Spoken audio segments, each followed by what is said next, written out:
कि नारी के मुख से अगर एक बार निकल जाए कि मेरी जिंदगी तुमसे विवाह कर कर बेकार हो गई, उस समय नारी का साथित्व समाप्त हो जाता है। इसलिए माताओं, आपसे निवेदन है, जिंदगी में सारी लड़ाई लड़ना, सब कुछ बोलना, पर अपने पति से यह मत कहना कि तुमसे विवाह कर कर मेरी जिंदगी बेकार हो गई, क्योंकि विवाह तुमने किया है पर भाग्य उसने लिखा है। भाग्य लिखने वाला वो है। और आपसे फिर निवेदन करूंगा, राम मंदिर जाओ, कृष्ण मंदिर जाओ, शिव मंदिर जाओ, भवानी के मंदिर जाओ, तुम्हारे 33 कोटि देवताओं के मंदिर चले जाओ, गणेश जी के मंदिर जाओ, तुम्हारी मर्जी पड़े उस देवता के मंदिर जाना, कोई तुम्हारा भाग्य नहीं बदल सकता। जो तुम्हारी किस्मत में लिखा है वो तुमको भोगना पड़ेगा।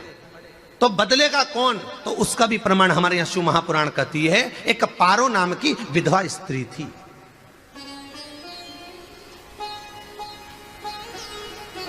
क्या नाम है उसका? नाम पारो। विधवा है, पति नहीं है, एक बेटा है।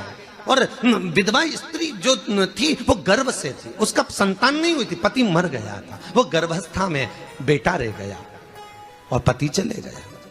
पारो बड़ी दुखी थी, भगवान का भजन करती बहुत, घर में कुछ भी नहीं था, जो व्यापारी जो धन था उसके पति का वो सब लोग खा गए। जब जैसे व्यक्ति जब तक जीवित है तब तक संसार उसका है, जैसे ही वो गया उसका सारा धन भी उसके साथ चला गया, व्यापार धन रो पड़ी। पारो आंखों से अश्रु बहता है, नैनों से जल बहता है, नैनों से बिंदु बहता है, और पारो की आंखों से जब आंसू बह रहा है, अश्रु निकल रहा है, जल बह रहा है। बेटे को जन्म दिया, उसने सोचा अपनी जिंदगी तो बेकार हो गई, पर बेटा जन्म लिया तो इसका नाम अच्छा रख दूं तो हो सकता है भाग्य आगे अच्छा हो। तो उसने उसका नाम भाग्य सिंह रख दिया। क्या नाम रखा? भाग्य सिंह। भाग्य अच्छा रहेगा इसका, तो हो सकता है कुछ अच्छा कर ले। पर बेटे की भी किस्मत इतनी प्रबल नहीं थी। मां जगह जगह बर्तन मांझ कर काम कर कर बच्चे का पालन कर ली। बच्चा थोड़ा बड़ा हुआ, मां मेरे सारे मित्र सेठ हैं, मेरा ही किस्मत, मेरा ही भाग्य ऐसा क्यों है, मेरी ही किस्मत ऐसी क्यों है ऐसा?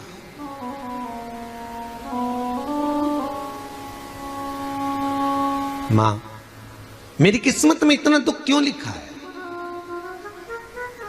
मां भोजन तक हमको समय पर नहीं मिलता, हमारा भाग्य ऐसा क्यों है? मां हमारी किस्मत ऐसी क्यों है? मां कहती है बेटा जो ललाट पर लिखा उसे कौन टाल सका। मां बच्चों को समझाती है, मां बच्चों को कहती है, धीरे धीरे समय निकलता है।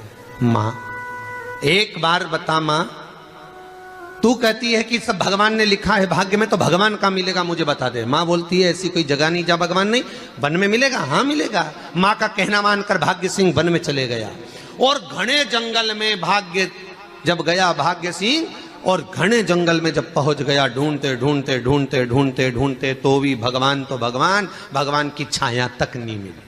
भगवान की छाया तक, आंखों में जल भर गया, बेहोश होकर गिर गया।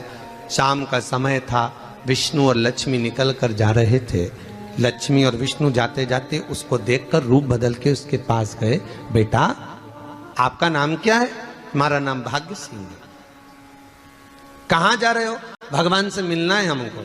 क्या काम है तुम्हें भगवान से? भगवान से पूछना है कि मेरी किस्मत ऐसी क्यों बनाई, मेरी किस्मत में गरीबी क्यों लिखी, मेरे भाग्य में इतना दुख क्यों लिखा। मुझे भगवान से पूछना है कि मेरी किस्मत ऐसी क्यों बनाई, मेरी किस्मत में इतना दुख क्यों लिखा, इतनी। तो भगवान बोले ये तो देखो भाग्य भाग्य की बात है, सबके भाग्य में अलग अलग होता है। नहीं नहीं, मुझे भगवान से पूछना। तो हुआ क्या? मैं बहुत गरीब हूं, मैं बहुत दुखी हूं, भगवान से प्रार्थना है कि मुझे कुछ मेरी जिंदगी का अच्छा कार्य कर दीजिए। लक्ष्मी जी को दया आ गई, नारायण से बोले प्रभु इसको कुछ दे दो, थोड़ा सा इसके ऊपर कृपा कर दो। नारायण बोले इसके भाग्य में नहीं है लक्ष्मी, इसके भाग्य में नहीं है लक्ष्मी। लक्ष्मी मैं देवी दूंगा तो इसकी किस्मत में नहीं है। लक्ष्मी कहती है आपका काम देने का है, आप तो दो। भगवान ने कहा लक्ष्मी नहीं है भाग्य में, तुम तो दे दो। लक्ष्मी जी के कहने पर नारायण ने उसको एक हीरे का हार दे दिया, ले ये ले हीरे का हार। वो प्रसन्न हो गया, हीरे का हार मिल गया। और हार लेकर वो चला, और चलते चलते उसने सोचा मेरी मम्मी को दूंगा, मेरी माता को दूंगा, माँ बड़ी प्रसन्न हो जाएगी। हीरे का हार लेकर जा रहा था। हार ले जाते उसको रास्ते में इतने में उसको तुरंत उसी समय पर कहीं सोचादि कर्म के लिए जाना पड़ा। उसने सोचा इस हार को इस पत्थर पर रख देता हूं, अभी आऊंगा वापिस इस हार को उठाकर घर लेकर चले जाऊंगा। और सोचादि कर्म के लिए वो चल दिया, गया, हाथ धोकर आया, इतने में एक चील उड़ती उड़ती आई, उसका हार लेकर चली गई। आके रोने लगा, माँ को जाकर कहा माँ किस्मत तो देख, इतना जोरदार हार मिला था हीरे का, पर भाग्य में नहीं था, नहीं मिला। इतने में वो रोता रोता तुरंत फिर भगवान के पास गया, रोता बिलखता फिर पहुंच गया वन के अंदर, फिर भगवान मिले। भगवान ने पूछा अब क्या हुआ? प्रभु मेरा हार तो वो हीरे का, मेरा हीरे का हार ले गई चील। भगवान बोले देख भैया हम तो तेरी किस्मत में था, वो कर दिया, अब आगे तू एक काम कर, ब्रह्मा जी से जाके मिल। ब्रह्मा जी कहां मिलेंगे? यहां से आगे जा, ब्रह्मा मिल गए। ब्रह्मा के पास गए। ब्रह्मा जी ने कहा क्या हुआ? ब्रह्मा जी मेरे भाग्य में गरीबी लिखी है, कुछ अच्छा कर दीजिए। ब्रह्मा जी कहते हैं तुम्हारा भाग्य में जो लिखा है वो तुम्हें भोगना पड़ेगा। नहीं नहीं आप कृपा करो। लक्ष्मी जी ने नारायण से कहा इसको कुछ कृपा कर दो। तो भगवान ब्रह्मा जी ने कहा चलो इसका भाग्य बदलने के लिए एक हीरे की अंगूठी दे देता हूं। भगवान ने उसको हीरे की अंगूठी दे दी। अब हीरे की अंगूठी दी, फिर वो लेकर चला। इतना खुश था, अब मुझे हीरे की अंगूठी मिल गई, अब मुझे हीरे की अंगूठी मिल गई। इतना प्रसन्न होकर जा रहा था, इतने में इसको लग गई प्यास। इसने सोचा पानी पी लूं।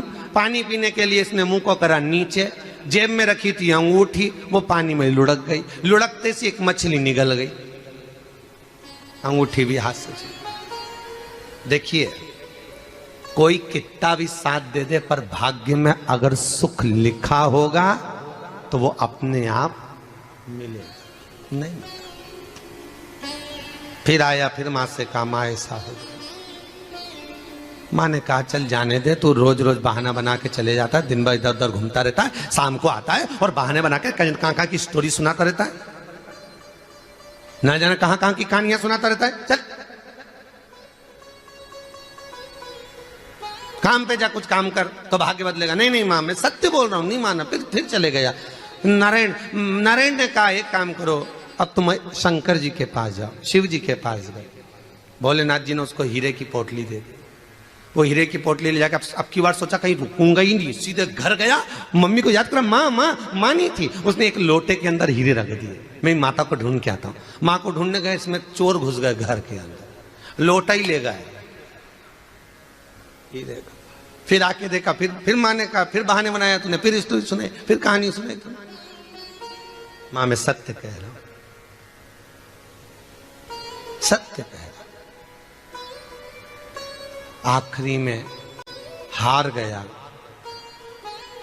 फिर भगवान विष्णु और ब्रह्मा ने एक ही बात कही, तू शंकर के मंदिर की चौखट पर जा। वहां क्या करना पड़ेगा मुझे? कुछ मत करना, केवल उसकी चौखट पर जाकर उसका दीदार करना, उसका दर्शन करना। उससे क्या होगा? भगवान विष्णु और ब्रह्मा कहते हैं 33 कोटि देवताओं के पास जाएगा तो कुछ नहीं होने वाला, पर शंकर के दरवाजे पर भाग्य देवी रोज प्रतिदिन झाड़ू लगाती है। कौन झाड़ू लगाती है? भाग्य देवी। आपसे निवेदन है, बहुत सुंदर कथा, इससे समझना कि विष्णु ब्रह्मा राम कृष्ण आदि 33 कोटि देवताओं के पास तुम चले जाओ, कोई तुम्हारा भाग्य नहीं बदल सकता। हाँ अगर भाग्य देवी का तुम स्मरण करो, किसी मंदिर में जाना तो ये भगवान से कहना भगवान लक्ष्मी दो। भगवान से लक्ष्मी मत मांगना, भगवान से कहना मेरा भाग्य ऐसा कर दो, या भाग्य देवी की कृपा मुझ पर बरसा दो जिससे मेरा भाग्य बदल जाए, कुछ अच्छा हो जाए मेरी जिंदगी में। तो जाके शंकर के मंदिर के बाहर खड़े हो, भाग्य देवी मां झाड़ू लगाती है, भाग्य देवी उनकी चौखट पर बैठी रहती है। तू जा, उससे क्या होगा? बस देवता तो तेरी जिंदगी बदलने के लिए कब से इंतजार कर रहे हैं, पर तेरा भाग्य नहीं बदल पा रहा। तेरा भाग्य बदलेगी तो भाग्य देवी ही बदलेगी।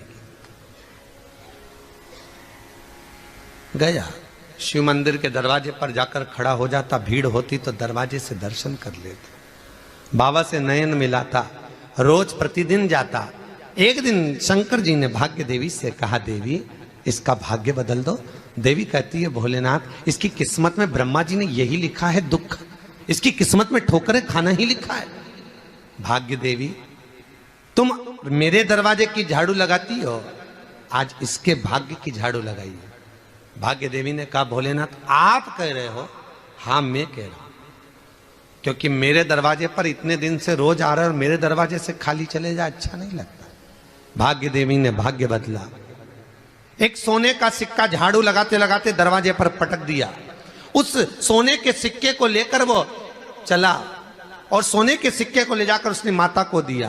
अब भाग्य कैसे बदलता है वो देखिए। सोने का सिक्का लेकर गया और तुरंत वो सोने का सिक्का घर में पहुंचा। रात से ठाठ हो गया, बेचकर भोजन की व्यवस्था करी। एक दिन मां ने सोचा कुछ ऐसा करूं कि मैं मछली का व्यापार करूं, और मछली खरीदने के लिए गई। और मछली खरीदने के लिए गई, जो मछली मिली दे तो दी व्यापारी ने, परंतु घर लाते लाते वो मर गई। मरा तो काटा तो उसमें से हीरे की अंगूठी मिल गई। अंगूठी तो मिली, इतने में मां ने कहा, देखो भगवान ने बड़ी कृपा करी, हीरे की अंगूठी मिली। बेटे ने कहा, ये मेरी ही अंगूठी है। मछली निगल गई थी। मां ने कहा, बेटा जाओ, थोड़ा आज ब्राह्मण भोजन करने आएंगे, थोड़ी लकड़ी काट कर लिया। बेटा लकड़ी काटने गया, एक पेड़ पर, सूखे पेड़ पर चढ़ा लकड़ी काटने के लिए। काटते काटते उसको पेड़ की डाली पे एक हार टंगा हुआ दिख गया। वो हार वही था जो हीरे का चील लेकर गई थी। वो हार प्राप्त हो गया। आते आते रास्ते में प्यास लगी, सोचा कहीं एक आध बर्तन मिल जाए पड़ा हुआ, तो लोटा पड़ा हुआ मिल गया जिसमें हीरे पड़े हुए थे। जब भाग्य चलता है तो सारी रास्ते अपने आप खुलते खुलते खुलते खुलते चले जाते हैं। जब भाग्य नहीं चलता तो चाहे कोई हीरा दे दे, चाहे कोई सोना चांदी दे दे, चाहे कोई फैक्ट्री खुलवा के दे दे, तो भी कुछ दिन में ठप्प हो जाए। भाग्य चलेगा तो धन आएगा, भाग्य नहीं होगा नहीं, तो फिर कुछ मत करो। क्या करना है बोलो तो? जब भाग्य अगर दिक्कत दे तो कहीं जाने की जरूरत नहीं है, एक ही काम करना है, शंकर के दरवाजे पर जाकर उसका दीदार करना।